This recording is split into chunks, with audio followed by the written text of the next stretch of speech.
Hi, in front of me is Realme 8 Pro, and today I would like to show you how you can customize keyboard theme on this device. First of all, open Settings, scroll all the way down and go into Additional Settings. Then click on Keyboard and Input Method, your currently used keyboard, in my case Gboard, and Theme. Over here, tap on the plus sign under My Themes and select the photo by clicking on the chosen one.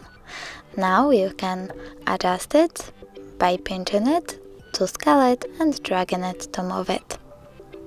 When you're done, click Next. Now adjust brightness by swiping left or right and tap Done. Lastly, click on the switcher next to keyboards to enable or disable them and tap Apply. So now when I go back, I can see that theme of my keyboard was successfully customized.